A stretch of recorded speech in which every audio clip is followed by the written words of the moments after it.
Ladies and gentlemen, we're about to begin the funeral service. We ask for those that have a cell phone or pager if you could turn it to the silent mode. We're going to begin with the 23rd Psalm. I'm going to read the Hebrew, and then the English portion is on the service folder that you received when you arrived.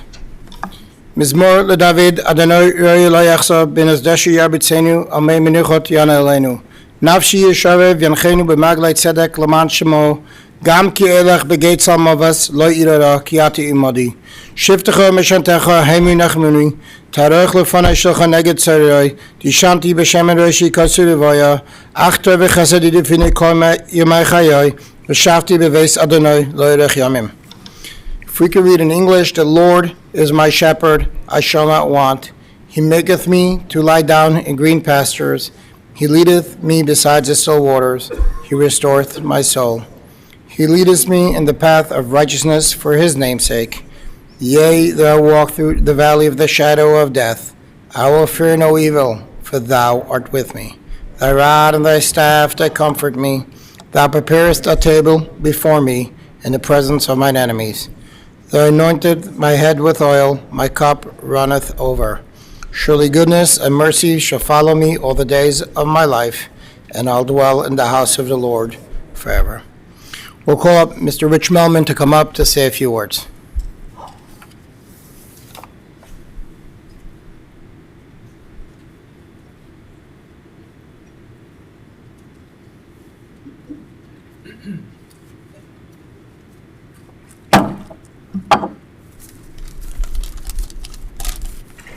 As he said, Rich Melman's my name, longtime friend of Jerry's. It was 1964. I was working for my father and his partner in a restaurant in Skokie. Jerry was selling restaurant supplies and stopped in to try to sell my dad. I was told to handle this. And I want you to keep in mind that at the particular time, I was very much trying to prove myself to my father and his partner. Jerry, who was a very good salesman, explained to me how, in dealing with him, he could save me a lot of money. Because he worked for a small company, it wasn't like these big restaurant supply companies. They didn't have the overhead. And also, he was willing to work on a smaller margin. He was getting started. He wanted to have this account. And I like that. And there was another thing that he said. He knew I was green, and he said he'd be willing to help me learn about the restaurant supply business. And so our relationship started. And Jerry would stop by every couple months or so, and we just got to be friendlier, and sometimes we'd grab a bite to eat and just talk. And I remember one time we were talking about setting up a room to hold the restaurant supplies. And he was very helpful, and we worked together that afternoon, you know, moving shelves and doing a bunch of things, and it also started cementing our relationship. It was a strange time for Jerry. He was 19 years old. Pamela, his wife, was 18 years old when they got married. And in '63, they had their first son, Stuart. And then by '65, Philip came around, and I'm happy to see you again. He didn't talk much about his marriage, but after a while, I realized that the marriage wasn't going as well as it could have been. And he was very sad because Pamela, his wife, wanted out of the marriage. And months passed, and we'd spend times together. Not a lot of meaningful things, but and then we started socializing. It seemed that it took a while for him to get over the divorce, and having two young kids was always a problem, and he was, in my eyes, very devoted to the kids. And so we started going out. Now, I was a little shy with girls, or maybe I just lack confidence, but Jerry would talk to anybody. And the truth of the matter is that Jerry was my front man, and he was terrific at it. And one of the things that would crack me up was we'd go out a lot in the late 60s, I think it was. And if and when the time came, it didn't always, a lot of times we split up, that we were going home together, he had the ability to give me a rundown of the evening that was so funny. It's like a Saturday Night Live skit as I think back about it. And he had the ability to remember the exact words that the girl said or that I said. And he'd even throw in accents. I mean, if we met Polish girls, he would have like a Polish accent when he was talking about them. And it would crack me up. I still remember this one girl, and he called her Borginia. And I can't talk the way he did. He just had a great knack for languages and accents and so forth. And time was passing quickly. I liked the relationship. We had a good time. He helped me a lot, as I said, with the restaurant supplies. I don't know if it impressed my dad, but nevertheless, I thought I was doing a good job with that. And as we got closer to the 70s, I realized I didn't have a chance to be a partner with my dad and his partner. And I was starting to plan on doing a restaurant of my own. And Jerry was there for it. He saw every bit of the steps that I was taking. He was very into music, always loved music. And I was sort of stuck in the 50s, Little Richard and Jerry Lee Lewis, and he thought those were fine, but he thought that I was stuck and that I should know more about Frankie Valli and Boz Scaggs and Earth, Wind and Fire, and he would bring that into our conversation and play it on the radio and so forth like that. And finally, he brought me into the disco era. Donna Summers, the Bee Gees, and we'd go out, and Jerry loved to dance. I don't know if he was still dancing, 5 years ago or so, but he had those very subtle but cool moves that I would try to copy. I wasn't a very good dancer.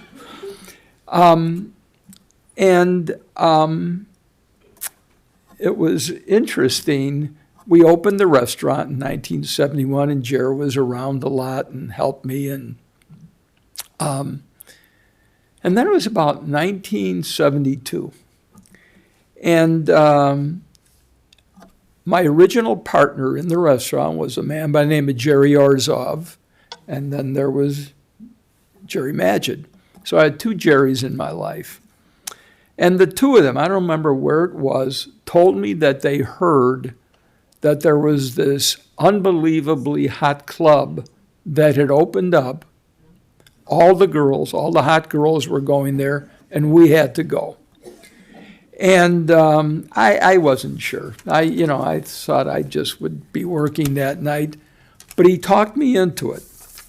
And so the three of us go to this club, and we walk in, and it was wild. And I realized within a minute or so, it was a gay club.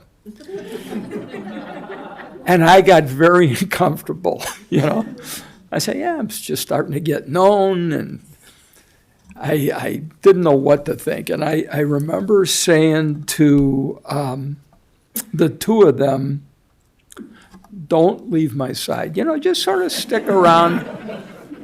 And I swear to God, they disappeared. They both, I don't know which way they went, but within a minute or so, they disappeared. And I'm walking around, and I'm trying not to make eye contact. And I stayed in the club maybe for 5 minutes. And I just went outside, and maybe 30 minutes later, the two of them came out.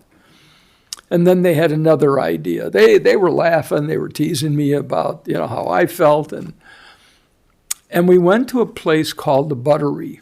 And the Buttery was in the building where they had the pump room. It was a very popular place. All the celebs went, and this was a hot little bar there.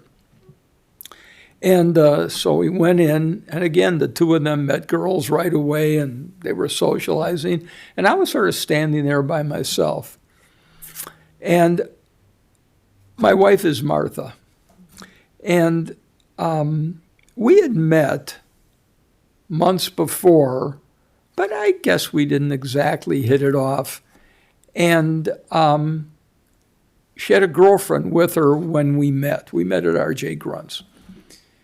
And this girl, her name was Mary, came by and saw me standing there by myself, and she said, oh, Richard, Martha's here. And I said, oh, thanks, and she went to dance, and then she came back 15 minutes later, and I was still standing there, and she grabbed me by the hand. She said, you got to say hi to Martha.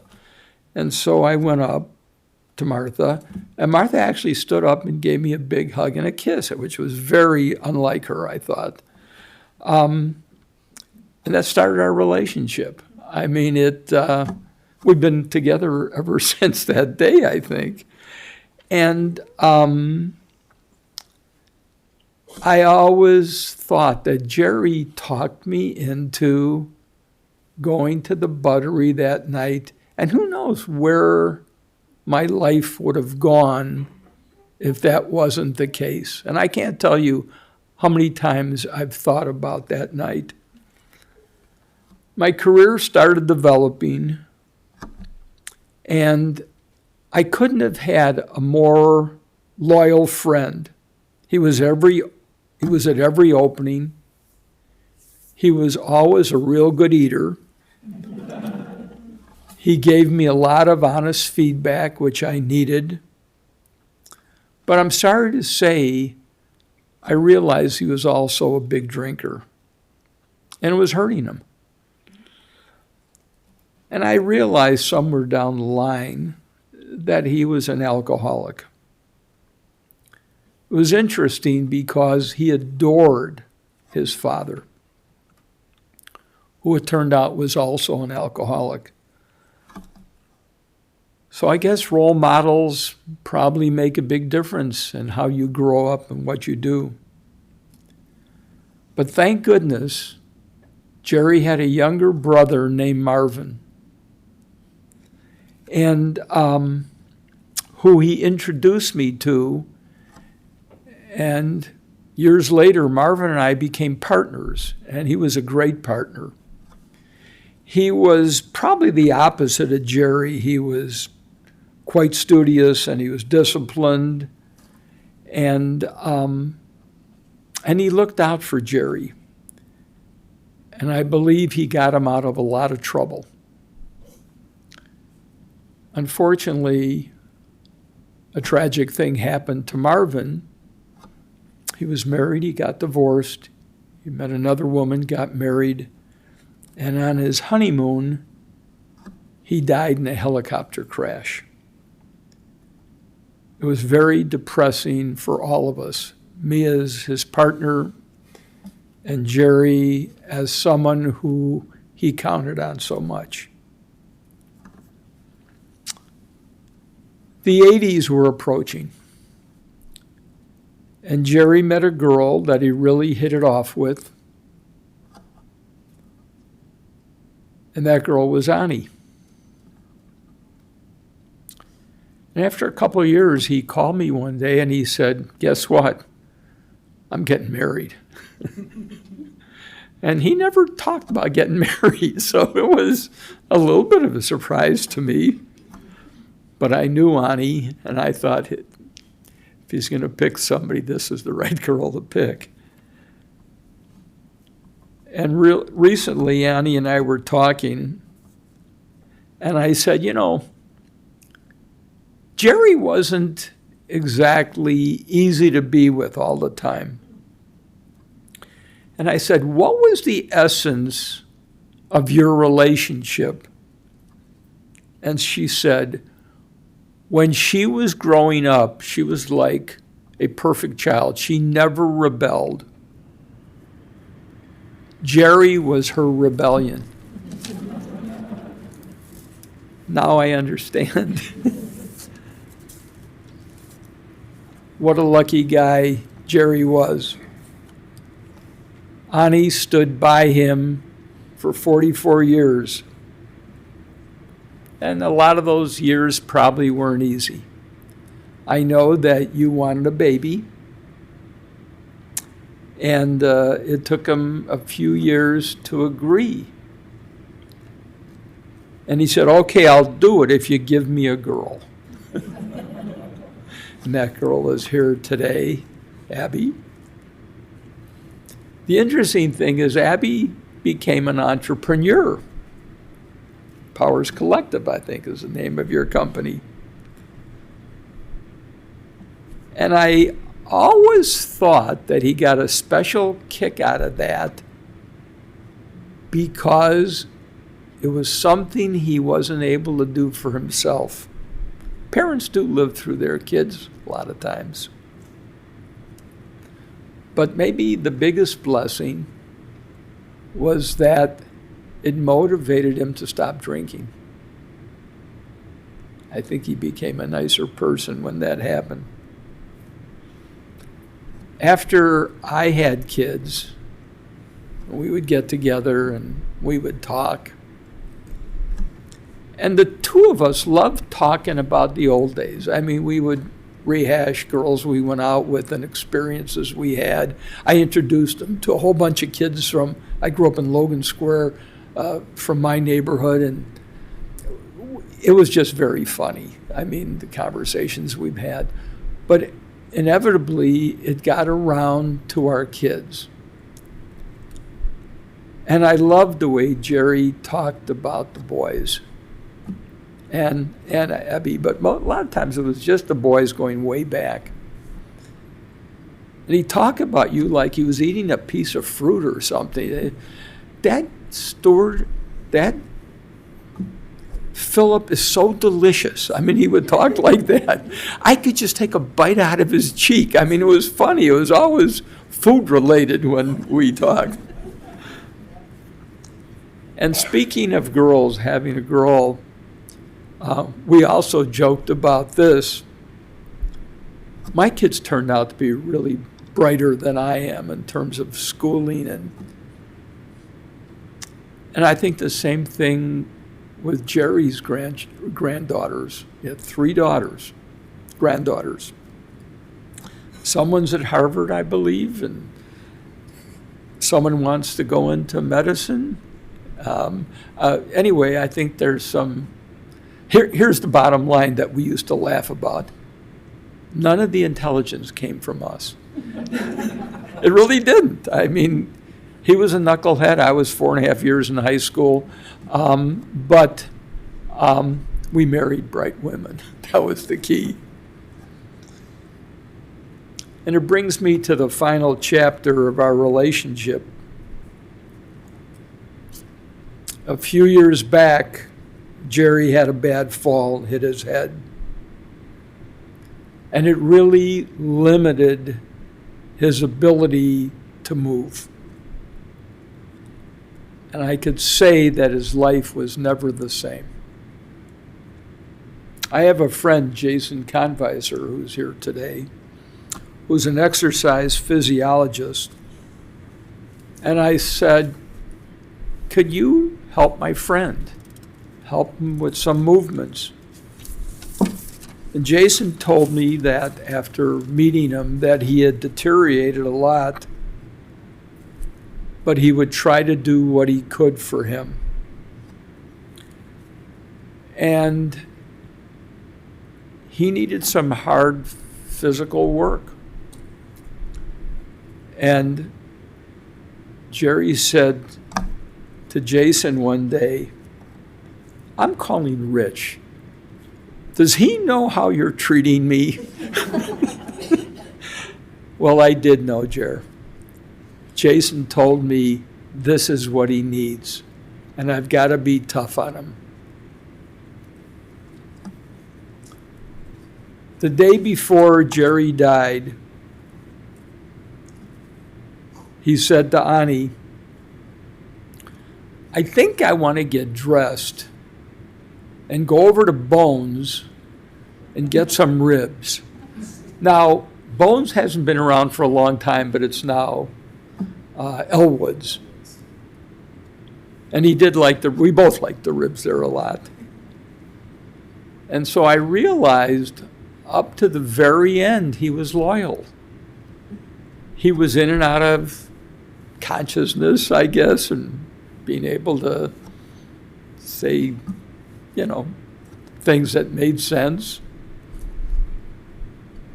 And the other thing that he said was, I want to be buried near Marvin. I think he realized that Marvin would always be there for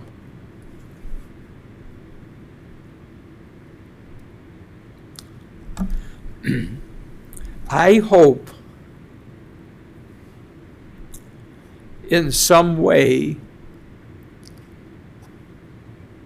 he knows that I'm here for him today. I finally got to be his front man.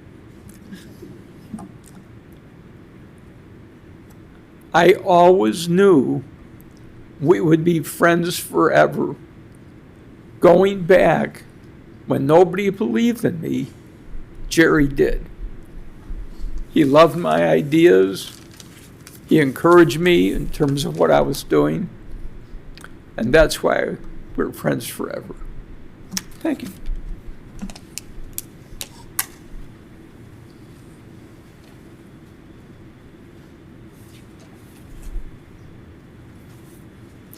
Thank you, Mr. Melman, for summing that up about my father and being there with him for a lifetime. I appreciate that very much. I'm Phil Magid. I'm Jerry's son. I just want to welcome everybody here, and we're here to commemorate and celebrate his life, and this is just a remembrance of him. He was a very vibrant person, a jovial person. He definitely had the gift of gab. He was a people person. He loved to go out and have a good time. He had a large personality, and he lived his life on his terms. He did what he wanted to do. He was a good guy. I would like to go over some of the things that he loved. He loved cars. He would always talk about some of the cars that he had as a teenager, some of the styles and models and makes.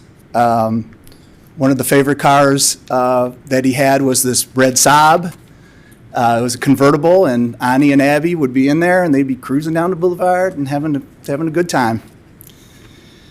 At a young age, he let me use his Chrysler New Yorker. It was this big boat. That's how they made cars back in those days, and it was very nice of Jerry to give somebody at a young age a car like that and have fun with his friends. Jerry loved music, R&B, soul music, disco, dance. He was definitely a 50s and 60s kind of guy too, with sock hop and doo-wop type music. Yeah, he was always singing and dancing. Just a good guy. He loved movies. His favorite movie was Raging Bull. He loved fine clothes. He was always stylish. He was in the clothing business for a long time. Jerry loved to laugh. He was very witty and spontaneous with his humor.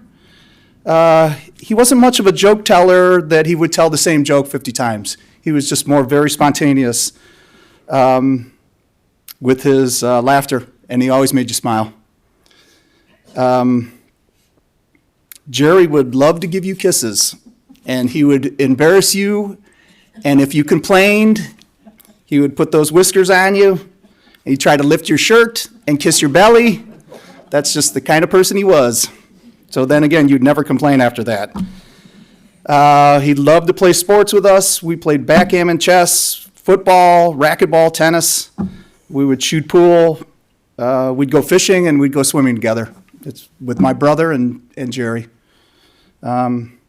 Jerry loved to eat. He was not much of a cook, and if there was any smoke coming out of the kitchen from him trying, he would shut everything off, pick up the phone, and order in. So that's what we would do.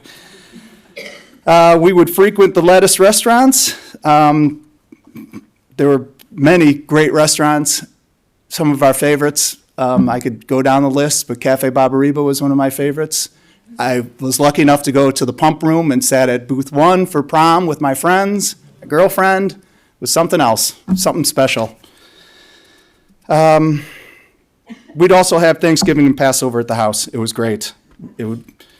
Jerry definitely knew the importance of having a meal together and being a family. Most of all, Jerry loved his kids, Stuart, Abby, and me, and we're beloved by him. It was just his most important thing in life.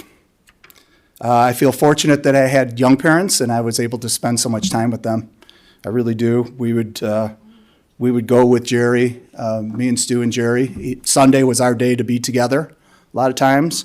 And we'd go down to the lakefront, the beach, go to a pool, and watch movies together and watch Bears games. It was Sunday. Jerry had a large personality, and I will definitely miss him. I also have a couple words to say about my stepmom, Annie. She's a wonderful person. She was always committed to marriage, always committed to taking care of Jerry, and was a pillar of our family, really.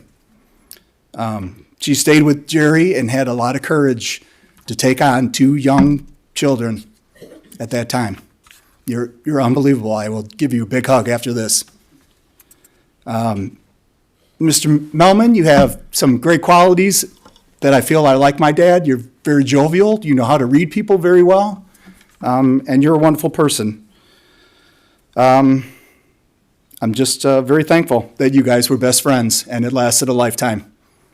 And in closing, I'd just like to thank everybody for being out here. I really do. My dad would have loved to be here and see all your faces, really.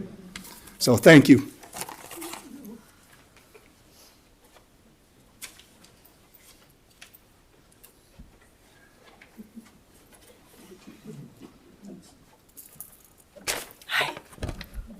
There's going to be some repeat performance here. So bear with me, please. It's almost impossible for me to stand here and sum up the life of someone as extraordinary as my dad. So I won't try and do that. What I will do is share his essence, his power, his smile, his joie de vivre, his hugs, his overly wet kisses, his style, his grace, and a little bit of his sweetheart that you all knew he had. My father epitomized the city of Chicago. He loved it with all his heart. It ran through his veins. He watched the Bears all the way up until the end, if that tells you anything. As a South Sider growing up in the 50s, he bore witness to a singular time and place. He quite literally played stickball in the streets as a kid. He loved his father, a one-time factory owner, a rough and tumble intellectual who my dad said could read a novel in a single sitting. His mother was his heart. His brother, my Uncle Marvin, was his best friend, and he was his sister's protector. He was only 19 and 21 when my brothers were born, and he was a boy dad all the way back then, but he was just a boy himself. The 70s in Chicago were his heyday, hanging out and carousing with Rich in the city. He would keep his Faces nightclub card in a little polished wooden box for the next 35 years, next to a giant Chianti bottle filled with change that I always loved. He regaled us with stories of Sinatra at the pump room, dancing the night away, running around the city, and just generally living it up. He was a blues man and something of a lady killer. Yeah, that was my dad. He met my mom while she was hostessing at Jonathan's, and the two became a dynamic duo. He was an unexpected choice for a book-smart Milwaukee girl, but everyone just adored him, including my grandparents. Opposites attract, and true they did. By the time I was born, I know he was worried about being an old dad, but he never felt like that to me. He just felt perfect.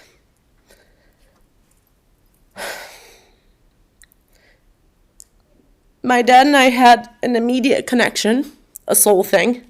He had great taste, like truly iconic taste. He loved all the finer things like fabulous clothing, films like Raging Bull, True Romance, Donnie Brasco, and Mean Streets. He didn't care about movie ratings. He took me to see David Fincher's The Game and Seven and The Last of the Mohicans in the theater, and that's what made film sacred to me. He planted that seed. We were constantly broing down, and I loved being not only his little girl, but one of the boys with him. My dad loved shopping and buying clothes and looking chic. He loved to go to Puerto Vallarta and have margaritas and tableside guacamole. He loved Chicago dogs and sport peppers and building my spice tolerance to the epic heights it has reached today. He loved getting dressed up in a suit and taking me to daddy-daughter dances. He loved driving around in that red Saab convertible and listening to Simply Red and obscure Celine Dion songs and Buddy Guy and Chaka Khan. He loved a dirty martini with blue cheese olives. He liked shooting pool and staying up late. He loved and adored his granddaughters, Lillian, Anne-Marie, and Natalie. He thought they were gorgeous and smart and incredible, and of course, his grandson, my baby Wild. And ribs. He absolutely loved ribs. My dad, as many of you know, spent much of his professional career in the wholesale clothing business, which means that we had a garage filled with samples of all the various lines he was selling. When I was in junior high, he would trade samples on Belmont and Clark and get me huge hauls from Ragstock. He once cut up a Pepe crop military jacket I had in the 90s to replicate it. He loved my friends and cousins and always took a special interest in kids. He had hysterical jokes and euphemisms for days, and he was always reluctant to follow the rules. When I went to overnight camp where we weren't allowed pop or candy, he drove with my mom in a minivan filled with Entenmann's, every candy you can dream of, popsicles, ice cream, and Orange Crush. We took turns bringing crews of friends in for snack attacks. He would visit Savannah, where I went to college, and take a huge group of friends out to dinner and foot the bill. He loved giving me professional advice. When I first moved to LA and was working at William Morris Agency, I was working at William Morris Agency, and if any bigwigs were giving me trouble, my dad would say to tell them to F off, with my mom in the background saying, "Jerry, you can't do that." And in my adult life, we talked multiple times a day. And if I was ever doing something, he'd leave me a nice, long, detailed voicemail full of his humor and day-to-day goings-on. He didn't know it back then, but I've been saving them since 2017. And there are hundreds of them, and they are very good. We saw each other for who we were, and at times it was like looking in a mirror. It was always easy for us, but I don't think I told him enough what a treasure he was. He was the coolest person in the world, and now we get to carry some of that with us. He could light up a room just by walking in it. He was an absolute legend, larger than life, and I'm honored to carry every little bit of him with me for all time, He lives in me. He lives in us because he gave us the best of him, and we are so lucky for it. They really broke the mold with you, Papa. So much love. Thank you for everything.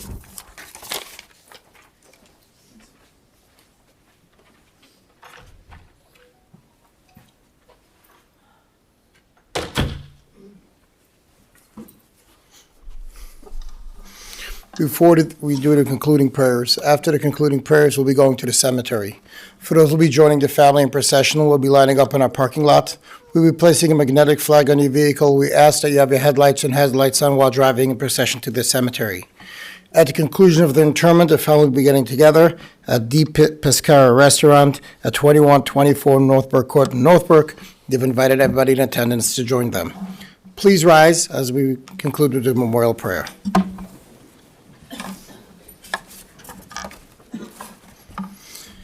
אל מלא רחמים שוכן במרומים, המצא מנוחה נכונה על כנפי השכינה, במעלות קדושים וטהורים כזוהר הרקיע מזהירים את נשמת Jerome, the son of Solomon, שהולך לעולמו, בעבר שמשפחתו ייתן צדקה ותזכר את נשמתו, בגן עדן תהא מנוחתו, וכן בעל הרחמים יסתירהו בססק כנפיו לעולמים, ויצור בצור החיים את נשמתו, אדוני הוא נחלתו, וינוח בשלום ומשכבו, ונאמר אמן. We can recite in English, and it's on the inside portion of the service folder that you received when you arrived. O God, full of compassion, thou who dwellest on high, grant perfect rest beneath the sheltering wings of thy presence among the holy and pure, whose shine is the brightness of the firmament unto the soul of Jerome Magid, who is gone into eternity. Lord of mercy, bring him under the cover of thy wings. Let his soul be bound up in the bond of eternal life, be God's possession, and may his repose be peace. We'd like to call up the pallbearers Stuart, Philip, and Abby, Joe Zimmerman, Steve Wagner, and Barry Chait. Please remain standing as we leave the chapel. Once we have left the chapel, we ask everybody to please go immediately to your vehicles. Pallbearers, please come forward. Pallbearers are going to follow behind the casket 2 by 2. Right behind me, if you would, please.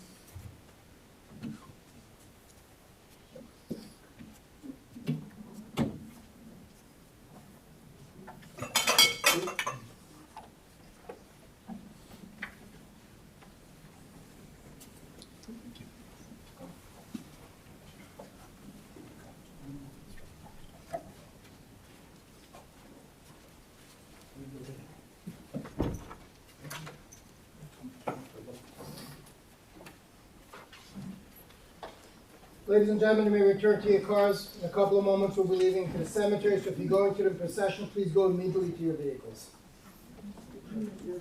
Yeah. You want to go to the bathroom or Yeah. wait out this way? This way, okay. So we're leaving this room for a couple of minutes.